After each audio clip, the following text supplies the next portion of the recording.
É uma leitura um tanto extensa, mas damos glórias a Deus por essa oportunidade que nós temos de ainda podermos ler em público a palavra do Senhor.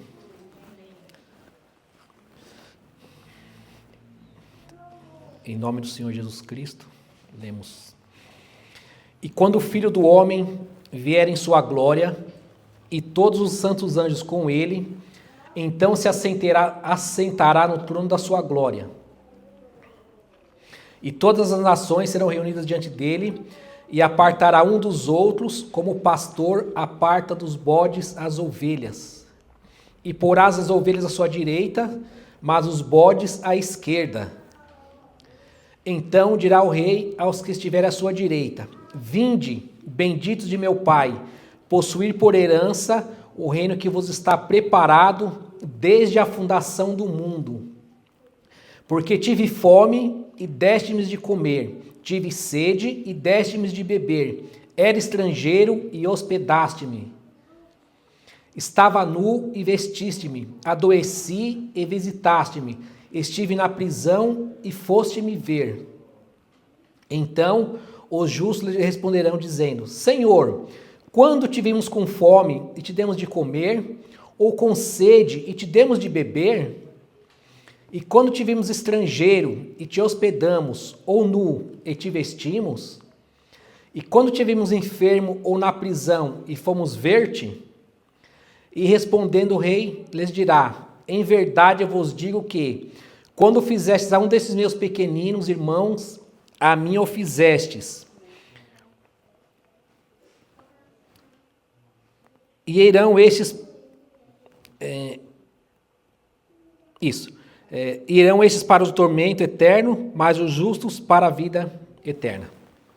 A igreja pode tomar um assento. A escolha desse tema foi mais por uma questão de uma vivência, vamos dizer assim. Porque nós que trabalhamos com transporte por aí, e rodamos principalmente na região de São Francisco, você vê a miséria total que está predominando naquele local.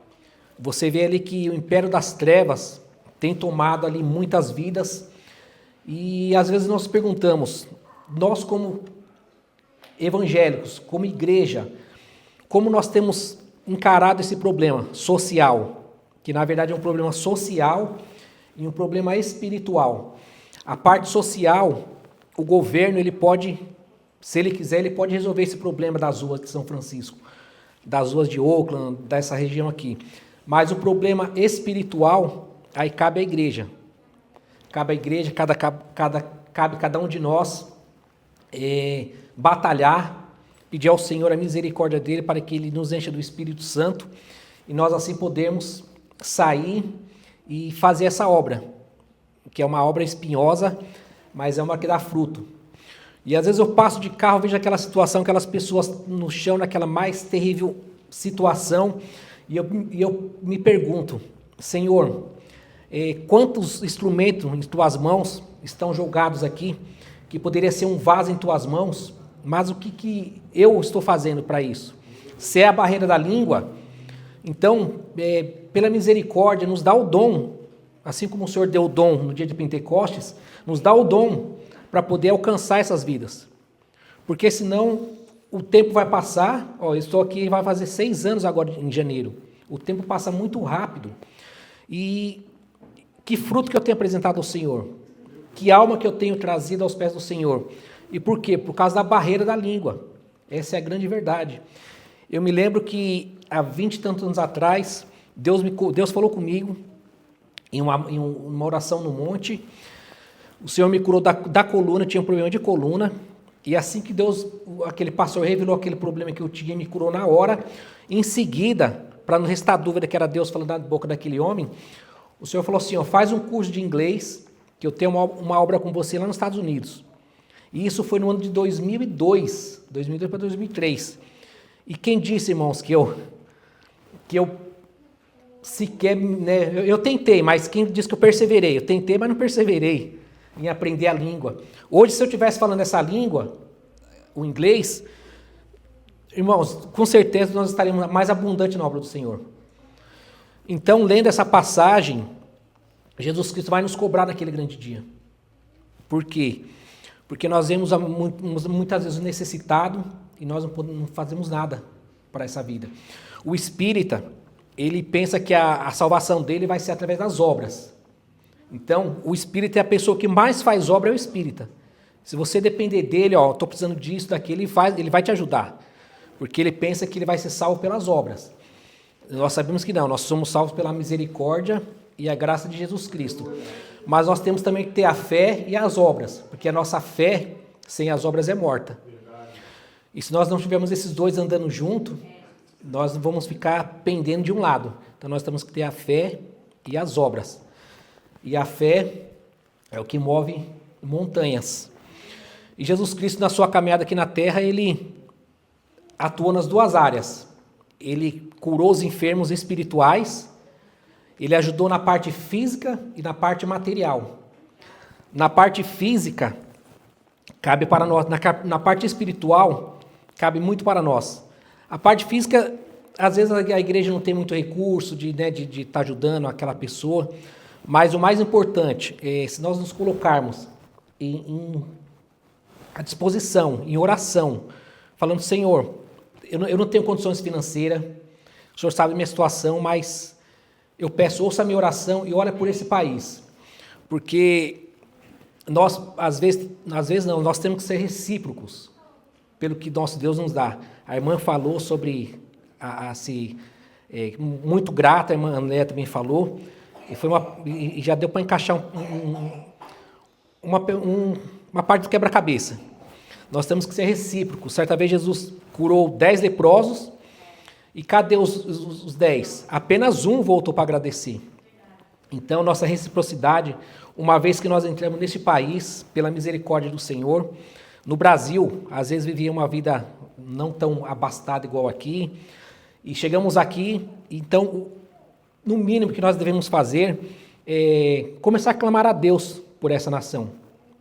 Clamar a Deus um avivamento, que esse país precisa de um avivamento. Esse país ele foi incendiado pelo Espírito Santo na Rua Azusa, no ano de 1910. Deus mandou um avivamento nesse país, e através daquele avivamento, o evangelho se espalhou por boa parte do mundo. E o tempo passou e as coisas se esfriaram. Mas quem sabe se nós colocarmos um propósito diante de Deus, esse local não venha a ser uma nova Rua Azusa, de Deus começar um grande avivamento a partir daqui, de corações quebrantados diante de Deus, de um evangelho que não tem ganância, que a prioridade aqui é a palavra. Isso é o que é mais importante, é isso que Deus quer ver, prioridade na palavra dele, prioridade na obediência aos mandamentos e santidade diante dele, porque a Bíblia também diz que Jesus vai buscar um povo santo, zeloso e de boas obras. Então essas três qualidades que a igreja precisa ter, santo, zeloso e de boas obras. E graças a Deus, o perfil dessa igreja tem sido esse perfil. Tem sido um povo santo, zeloso e de boas obras, e de bom testemunho, que é o que mais, a nossa pregação maior aí fora, é o testemunho do crente. E aí vamos entrar um pouquinho aqui, um pouco da história das passagens bíblicas, só trazendo uma ilustração para nós, uma lição para nós, como Jesus operou na vida espiritual, libertou muitos. Ele próprio disse que ao ele ascender, ele ia nos dar poder para que nós colocássemos mão sobre os enfermos, eles sendo curados, expulsar os demônios e falaríamos novas línguas. E Jesus deixou vários exemplos para nós. E ele mesmo disse que nós faremos coisas maiores ainda. E eu creio nisso, irmãos, que nós, sendo pecadores, já vi Deus usar vasos. No passado, Deus usava vasos, irmãos. Oração, igreja que era pentecostal. A igreja onde eu congregava, no ano de 79, 80, eu era criança ainda, estava tendo um culto pela manhã e de repente encostou um caminhão do corpo de bombeiro. E aí estava o irmão porteiro, lá na porta da igreja, e o bombeiro veio. E aí o bombeiro falou assim, a gente veio aqui porque os vizinhos ligaram chamou a gente porque falou que estava saindo fogo dentro da igreja. Estava saindo fogo pela janela. E não era, irmãos, eram os irmãos que estavam orando. De tanto fervor que era naquela época, a igreja dobrava o joelho e não tinha hora para levantar, não. Levantava só quando o Espírito Santo falava, bom, agora basta. E o evangelho crescia naquela época. O evangelho crescia. E nós temos esse fogo em nossas vidas. Se essa chama ela tem se apagado ou ela está fraca, vamos a partir dessa noite ter uma conscientização e não nos preocupar muito com o dólar. Porque Jesus disse que até os pássaros ele cuida. Os pássaros ele cuida dos pássaros, quanto mais a nós, que somos os filhos dele. Então se nós passarmos a nos dedicar mais à oração, à consagração e ao jejum, nós podemos experimentar o avivamento da Rua Azusa. Começando a partir deste local aqui. Começando a partir desta igreja. Porque eu creio que Jesus Cristo ele está procurando pessoas do coração, querem o coração ardente pela obra dele. E essa cidade, esse país precisa, irmãos. As igrejas por elas estão mortas. Você vê que não tem vida espiritual. Meu filho até brinca, fala que é concert, um concert. Quando ele vê essas igrejas de parede preta e fumacinha e jogo de luz e você não vê unção. O Samuel já fala que é concert. Isso nós não podemos entrar por esse caminho, nós temos que ser luz aqui neste lugar. E um povo que é pentecostal precisa espalhar esse fogo do Espírito Santo em nossas vidas e fazer o fogo se alastrar ao redor deste bairro, dessa cidade. E Jesus Cristo, quando estava entrando em Gadara, a Bíblia fala que saiu um homem ali endemoniado, de tal forma que correntes não podiam prendê-lo. E quando aquele homem cheio do demônio viu Jesus Cristo, os demônios tiveram que se dobrar perante Jesus, porque os demônios sabiam quem era Jesus. E aí chegou para Jesus e falou assim, por que viesse nos atormentar antes do tempo? Jesus falou assim, cala-te. Aí eles falaram assim, então Jesus, se nos expulsa, então me manda para aquelas manadas de porcos. Porque eles tinham medo de Jesus Jesus expulsar eles para o inferno. Eles não queriam ir para o inferno antes da hora. Aí pediu, então manda-nos para aquelas manadas de porcos. E Jesus falou assim, então vai. E a Bíblia diz que aqueles demônios saíram daquele homem, entrou naquela manada de porcos, e os porcos saíram correndo e se afogaram todos no despenhadeiro. E o engraçado é que os donos dos porcos vem daquela maravilha que Cristo fez, de um homem que foi liberto de muito tempo, de prisões malignas. Os donos dos porcos, em vez de reconhecer a gratidão de Cristo, o amor de Cristo, não. Pediu para que Jesus se retirasse da cidade, porque deu prejuízo para eles. Eles não queriam ter aquele prejuízo que eles teve. E o mundo é assim. O mundo não está preocupado com o próximo. O mundo não está preocupado com o próximo. O mundo está preocupado com a casa dele, com o carro dele, com a vida social dele, com a profissão dele, com a ascensão dele. Ele não está preocupado com o próximo. Mas nós que somos salvos e libertos por Cristo, nós temos que ter essa preocupação com o nosso próximo. Porque Jesus falou que tive fome, desse de comer, estive preso, me visitaste, estive nu e me cobriste. E nós não queremos ser cobrados naquele último dia. Então nós temos que ter o nosso pensamento, nossa oração, nossa preocupação com aquele que está mais desfavorável a nós. Infelizmente, tem ideologias de partidos que dizem que se preocupa com o próximo, mas na verdade não é. Eles usam a palavra socialista para poder se manter no poder. Mas vai perguntar para ele se ele quer doar o salário dele para uma família. Vai perguntar se ele quer doar aqueles bilhões que eles arrecadam comprando uma casa para uma pessoa necessitada. Não quer. Então eles usam a fraqueza, a falta de conhecimento das pessoas para poder se promover, se manter no poder e enganar. Então nós não podemos ser igual a esse tipo de pensamento. Nós temos que ter o pensamento que a Bíblia nos ensina, que a Bíblia nos esclarece, que é o verdadeiro amor pelo nosso próximo. Porque sem amor não adianta de nada. A Bíblia fala que tendo profecia cessará, tendo língua cessará, mas o amor, ele permanecerá. O amor aqui como no céu vai ser eternamente amor. Porque a Bíblia fala que Deus é amor. Deus é amor. Ele é amor, mas ele também é fogo consumidor. Deus é justiça. Então cabe a nós mantermos a nossa vida reta diante dele e andarmos em comunhão e perseverança e nos preocupando com aquele que está à beira do caminho. E aquele homem endemoniado, Jesus expulsou o demônio, e depois ele foi liberto, e Jesus falou assim, agora vai e avisa e fala vai e fala o que eu te fiz. E aquele homem foi, e vamos conjecturar, abriu um ponto de pregação na casa dele. E ali nasceu mais uma parte do Evangelho de Jesus Cristo. E quantas vidas, irmãos, entra na igreja, às vezes perturbada, endemoniada, do jeito que ela entra, ela sai. E nunca acontece uma libertação nessa vida. Porque às vezes falta fogo em nossas vidas, falta mais oração, falta fervente oração. Eu lembro uma vez que uma irmã, acho que já contei isso aqui uma vez, ela era macumbeira, você via as trevas, se converteu e cultuando normal, louvando a Deus, cultuando, e certo culto ela foi na igreja e usava uma sandália que ela usava na macumba.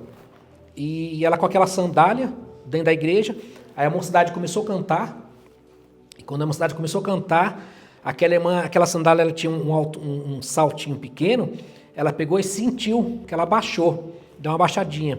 E aí o que aconteceu? Deus mandou um fogo e torrou aquela sandália da irmã. Eu estava atrás, irmã, eu vi. Aquela irmã foi embora para casa daquele dia descalça. A diaconisa até pegou aquele resto de cinza, colocou dentro de uma sacolinha para levar no outro dia para o presbitério ver. O que Deus fez naquela noite lá. Então, nós precisamos, como igreja, como corpo, buscar mais o poder de Deus para que vidas venham entrar aqui e serem libertas. Igual foi dito esses dias pela uma irmã que estava dando a escola bíblica, ela disse que a igreja não tem que ser um hospital, porque o hospital a pessoa entra, recebe a cura e vai embora. Então, na verdade, a igreja tem que ser uma agência de salvação, onde a pessoa entra, recebe a palavra, recebe a libertação, o discipulado, e ali vai ser uma nova vida. Esse que é o propósito da igreja na terra. Esse é o propósito da igreja.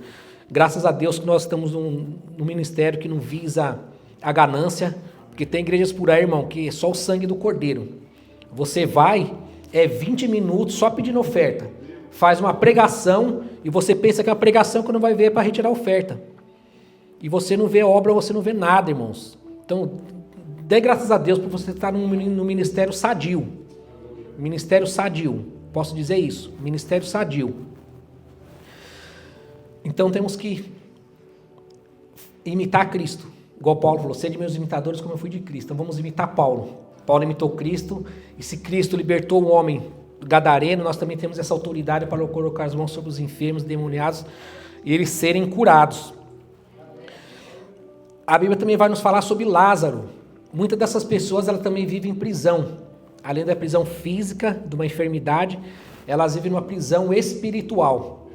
Lázaro, muito amigo de Cristo, mas adoeceu. Como todo mundo adoece, e todo mundo tem seu dia, né, para final, e chegou o dia final da vida de Lázaro. E aí as irmãs de Lázaro preocupadas, Jesus não está aqui, nosso irmão está doente, vamos chamar o mestre, e o mestre longe, o mestre estava mais ou menos uma distância de 11 quilômetros da aldeia de Betânia. Jesus estava em Jerusalém, e Lázaro morava em Betânia, 11 quilômetros de distância.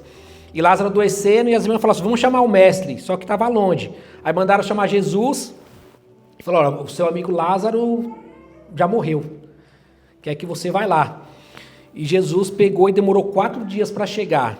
O porquê 4 dias? Porque na época tinha-se uma crença que uma pessoa morta, depois de 3 dias, ela poderia vir à vida ainda.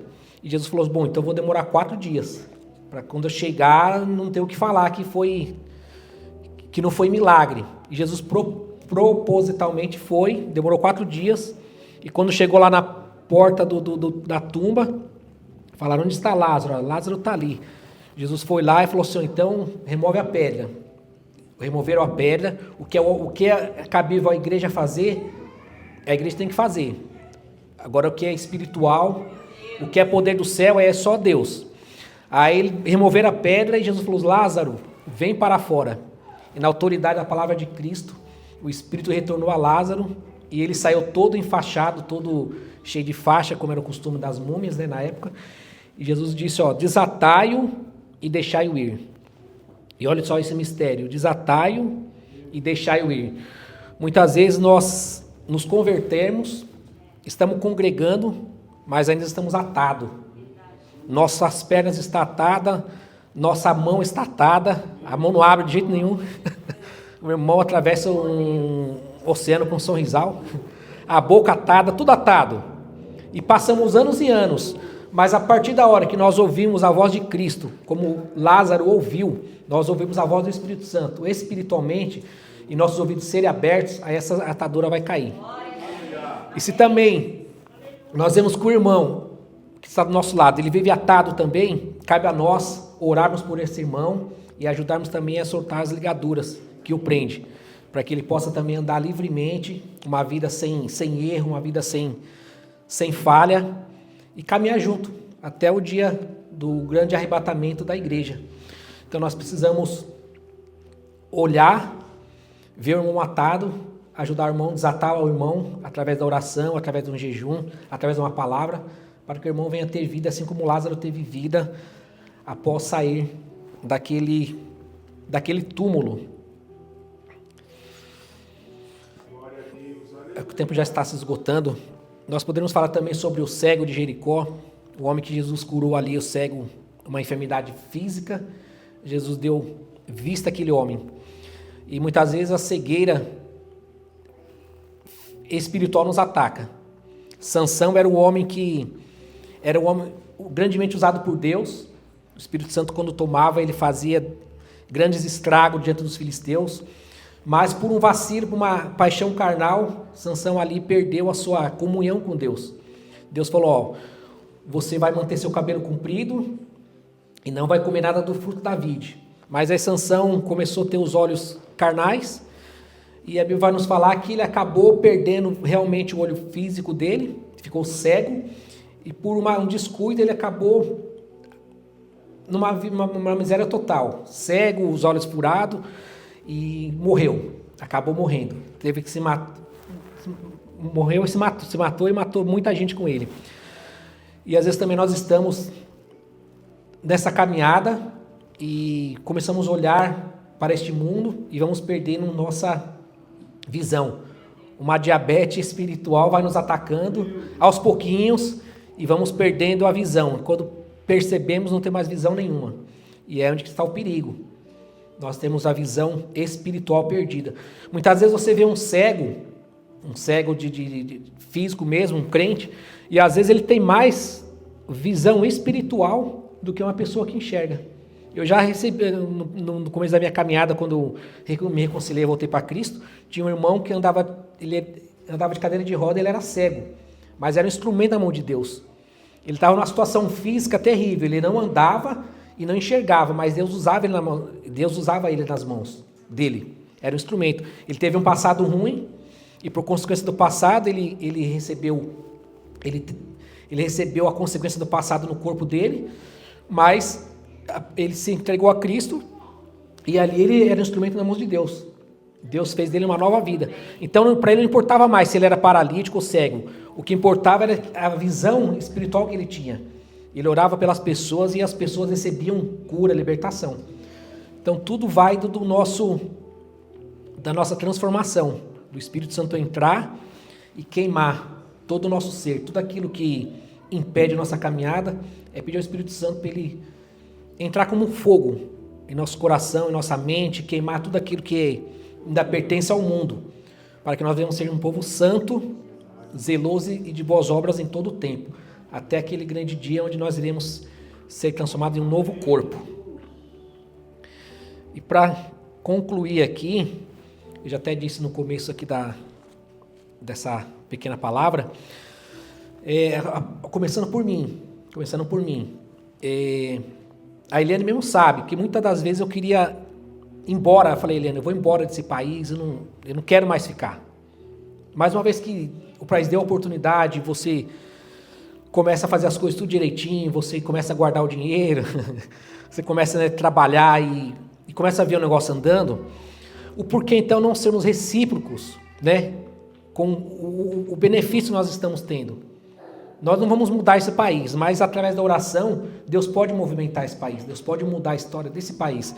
Se é pela oração de um homem, de Josué, a terra voltou 15 graus para Israel poder ganhar a guerra, imagina nós, irmãos, orando e clamando a misericórdia do Senhor.